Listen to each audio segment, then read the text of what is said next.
Hi, Mr. and Mrs. Jefferson. One of the ways you will benefit by having me represent you to sell your home is that I can help you to determine the best price to ask. As surprising as it might seem, people sometimes set the price lower than the fair market value. Usually, however, the price is set too high and the home doesn't sell. It takes a lot of work on my part, but I can help you to determine the right price to ask because I work from what is called a comparative market analysis that contains three important key parts. Similar homes recently sold. When we fill out this information, this will tell us what people are willing or have been willing to pay for this kind of home in this area this time. This is our similar homes that for sale now. This will tell us where we are competing against. Buyers will compare your home against these homes. And the third key element, or the key part, are the expired listings or price reductions. These are similar homes unsold for the past 90 to 120 days, or maybe more. This illustrates the problems of overpricing, and as a matter of fact, the expired listings and price reductions tell us what people are not willing to pay for this type of home in this area this time. Now, do you see how this approach will help you to determine the right price? As I said earlier, here's the comparative market analysis that I prepared and I have shown Mrs. Jefferson on your home. Here is how your home is. Your home, it is a 3-bedroom, 2-bathroom, 2,222 square feet, was built in 1997, and this home has a lot of about 6,500 square feet. Now your home is located here. And the homes that I'm about to show you, they are all in the Fairfield market area. Okay, so let's go over this. Here are the similar homes that are recently sold. Again, this tells us what people are willing to pay for a home like yours in this area at this time. You have prices of $212,500, $165,000, $210,000, $225,000. $214,000, $216,000, $217,000, $200,000. So you can see all these homes are in your neighborhood. They are similar to your home, year built, number of bedrooms, number of bathrooms. This information will be attached as a PDF file into the email that I'm sending you this video. Here are the similar homes for sale right now. These homes as well are very similar to yours. These properties are properties that are competing with your home. $224,900, $239,500, $232,000, and $225,000. Okay, and here are three houses.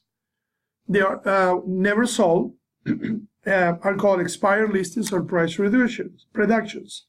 Again, this tells us what people are not willing to pay for this kind of home in this area this time. And the prices were $218,500, $232,900, and $225,000. Now, my question to you is, do you want the most money possible, as quickly as possible, and with the fewest possible? The best way to do this is to price your home right in the first place. Does it make sense? So let me go to the next slide. And as I said earlier, this is a PDF file that I'm sharing with you. You will be able to see all the details and all the homes that are sold recently, available in expires or price reductions in your neighborhood. They're similar to your home.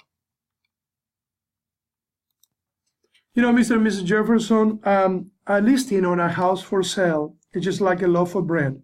When it first comes out of the fresh, everybody wants it. But if the baker overpriced a loaf of bread, what happens? It says up there on the shelf, it says there, and it sits continually sitting there until finally a reduced sticker is on it. Now, does everyone still want that loaf of bread, even with the reduced price sticker on it? And if anyone does it, are they still willing to pay full price?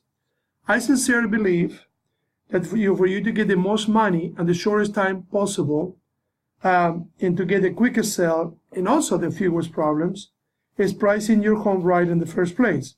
And another reason why you don't want to be a loaf of bread and you would like to be priced right in the first place is because there's a flurry of activity.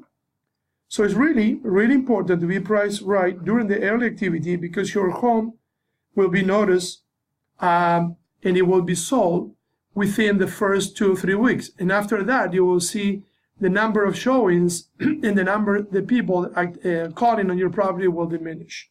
Okay? So as the bottom, here the bottom line says, even if you reduce your price later, the best market has passed you by. So the best analogy that I can give you on this is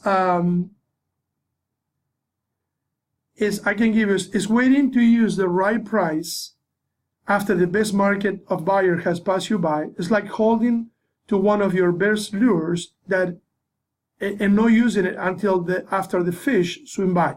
Does it make sense? Well, it only matters what people have been willing to pay recently for this kind of home in this area this time. It takes a lot of a critical zone, or it will take a look. If we go back to the critical zone, you will see here that listing expires or price reductions actually shows where people are not willing to pay.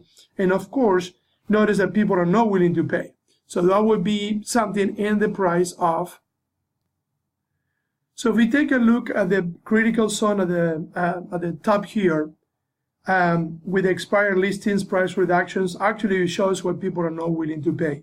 Okay, and of course, notice that people are not willing to pay right now: $218,000, $232,000, and $225,000. Okay, this is what people are not willing to pay right now.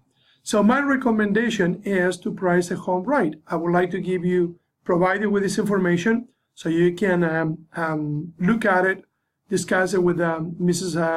Jefferson, and then I will be giving you a call within a few weeks to see how things are coming along. But you are always more than welcome to give me a call. My phone number is 281-804-9906. Again, that is my cell number, 281-804-9906. And please give me a call if you need any questions, or if you have any questions, or if you need to contact me for any reason. Thank you for your time, and thank you for watching this video.